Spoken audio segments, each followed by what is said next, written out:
Nadia Tagaol. Di sini saya akan membahas mengenai integrasi dan reintegrasi sosial.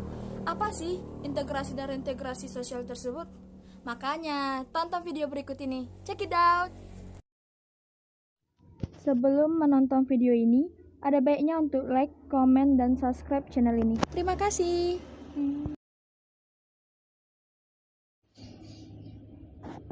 Pada video ini, saya akan membahas mengenai integrasi dan reintegrasi sosial.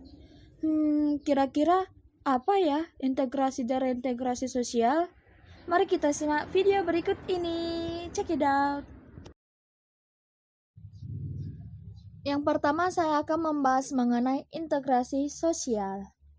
Menurut KBBI, integrasi sosial ini merupakan proses penyesuaian unsur-unsur berbeda dalam masyarakat hingga menjadi satu kesatuan. Sedangkan menurut Michael Banton, integrasi sosial merupakan suatu pola hubungan yang mengakui adanya perbedaan ras dalam masyarakat, tetapi tidak memberikan fungsi penting pada perbedaan ras tersebut. Adapun syarat terwujudnya integrasi sosial. Yang pertama, anggota-anggota masyarakat berhasil saling mengisi kebutuhan di antara mereka. Yang kedua, masyarakat berhasil menciptakan kesepakatan atau konsensus bersama mengenai norma dan nilai sosial. Yang ketiga, norma dan nilai sosial tersebut berlangsung dengan waktu yang cukup lama. Faktor-faktor yang mempengaruhi integrasi sosial. Yang pertama, homogenitas kelompok. Integrasi sosial akan mudah dicapai jika masyarakat memiliki tingkat kemajemukan yang rendah. Begitu pula sebaliknya, integrasi sosial akan sulit dicapai jika masyarakat memiliki tingkat kemajemukan yang tinggi. Yang kedua, besar kecilnya kelompok. Biasanya, kelompok kecil memiliki tingkat kemajemukan rendah sehingga integrasinya lebih mudah tercapai akibat dari hubungan sosial antar anggotanya terjadi secara intensif. Yang ketiga, mobilitas geografis. Anggota kelompok baru tentunya harus menyesuaikan diri dengan identitas masyarakat yang ditujunya. Namun, semakin sering anggota datang dan pergi, maka akan sulit tercapai integrasi sosial. Yang keempat, efektivitas komunikasi. Semakin efektif komunikasi berlangsung, maka akan semakin cepat pula integrasinya tercapai. Begitupun sebaliknya. Bentuk-bentuk integrasi sosial. Yang pertama ada integrasi normatif, yaitu sebagai akibat adanya norma yang berlaku dalam masyarakat yang mampu mempersatukan masyarakat. Yang kedua, integrasi fungsional, terbentuk akibat adanya fungsi tertentu dalam masyarakat. Yang ketiga, integrasi koersif, yaitu berdasarkan kekuasaan yang dimiliki oleh penguasanya. Proses-proses integrasi sosial. Yang pertama ada akulturasi. Akulturasi merupakan proses perubahan yang ditandai dengan adanya penyatuan dua unsur kebudayaan yang berbeda. Dapat kita buat dengan rumus seperti A tambah B sama dengan AB. Yang kedua, asimilasi. Asimilasi merupakan proses sosial yang ditandai dengan adanya usaha untuk mengurangi perbedaan yang ada di antara individu atau kelompok masyarakat. Dapat kita katakan dengan rumus seperti A tambah B sama dengan C. Syarat-syarat budaya asing dapat diterima dengan mudah, yaitu pertama, tidak ada hambatan geografis. Yang kedua, kebudayaan yang datang memberi manfaat. Yang ketiga, adanya persamaan unsur kebudayaan lama. Yang keempat, adanya kesiapan pengetahuan dan keterampilan. Dan yang kelima, kebudayaan tersebut bersifat kebendaan. Yang ketiga, ada akomodasi. Akomodasi merupakan proses usaha manusia untuk meredakan pertentangan dan mencapai kestabilan dalam masyarakat. Faktor-faktor pendorongnya yaitu pertama, toleransi terhadap kelompok manusia dengan kebudayaan berbeda.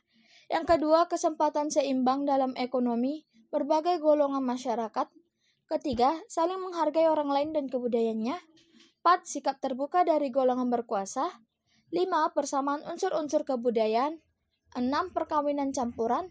7. Adanya musuh bersama dari luar. Kita masuk ke pembahasan kedua, yaitu perdamaian dan integrasi atau kohesi sosial. Perdamaian merupakan kebebasan berpendapat tanpa tekanan dari pihak lain, tidak ada perbedaan ras dalam beraktivitas dalam masyarakat. Yang kedua, integrasi atau kohesi sosial, yaitu usaha untuk mengurangi perselisihan. Untuk itu, ada 4 elemen penting yang perlu diperhatikan. Yang pertama, terpenuhinya hak asasi manusia. Yang kedua, menjunjung tinggi harkat dan martabat seseorang. Ketiga, tidak ada diskriminasi. Yang keempat, adanya partisipasi aktif. Akan mudah juga terwujud integrasi tersebut jika memiliki unsur yang sama seperti 1. Kesamaan wilayah dan tempat tinggal. 2. Pengalaman sama pada masa lampau. Yang ketiga, kemauan bersama untuk menjadi satu bangsa. Dan yang keempat, adanya ideologi dan norma yuridis bersama. Kita masuk ke pembahasan yang ketiga, yaitu pemulihan, rehabilitasi, reintegrasi, dan transformasi sosial. Yang pertama yaitu pemulihan. Pemulihan merupakan tanggung jawab bersama oleh pemerintah maupun masyarakatnya. Pemerintah telah mengeluarkan peraturan pemerintah nomor 2 tahun 2015 tentang peraturan pelaksanaan Undang-Undang nomor 7 tahun 2012 tentang penanganan konflik sosial. Upaya pemulihan dalam Undang-Undang nomor 7 tahun 2012 dalam pasal 36 ayat 2 meliputi: pertama, rekonsiliasi.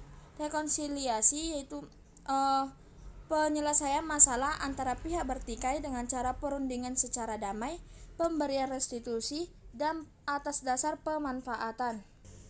Yang kedua yaitu rehabilitasi. Dalam pasal 38 ditunjukkan pada daerah pasca konflik dan di daerah terkena dampak konflik. Adapun upaya rehabilitasi ini yaitu pertama, pemulihan psikologis korban konflik. Yang kedua, pemulihan kondisi sosial, ekonomi, budaya, keamanan, dan ketertiban. Yang ketiga yaitu perbaikan dan pengembangan lingkungan. Keempat, penguatan relasi sosial yang adil. Yang kelima yaitu penguatan kebijakan publik. Keenam, pemenuhan kebutuhan dan pelayanan kesehatan. Ketujuh, meningkatkan pelayanan kesehatan anak-anak. Yang kedelapan, pemfasilitasan dan mediasi pengembalian aset korban. Yang kesembilan, pemenuhan kebutuhan dasar spesifik. Yang ketiga ada rekonstruksi. Dalam pasal 39, pelaksanaan rekonstruksi sebagai berikut. Yang pertama, meningkatkan fungsi pelayanan publik di lingkungan. Yang kedua, penyediaan akses pendidikan, kesehatan, dan mata pencaharian. Yang ketiga, perbaikan sarana dan prasarana umum. Keempat, perbaikan struktur dan kerangka kerja. Yang kelima, penyediaan fasilitas pelayanan, pemenuhan kebutuhan dasar. Yang keenam, perbaikan tempat ibadah.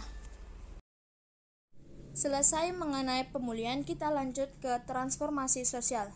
Transformasi sosial merupakan perubahan berkenaan dengan masyarakat yang mengacu pada proses perubahan yang terjadi pada nilai, norma, hubungan, dan stratifikasi sosial masyarakat. Lalu kita masuk ke reintegrasi sosial. Reintegrasi sosial merupakan proses penyesuaian kembali dari unsur-unsur yang berbeda dalam masyarakat hingga menjadi satu kesatuan yang utuh.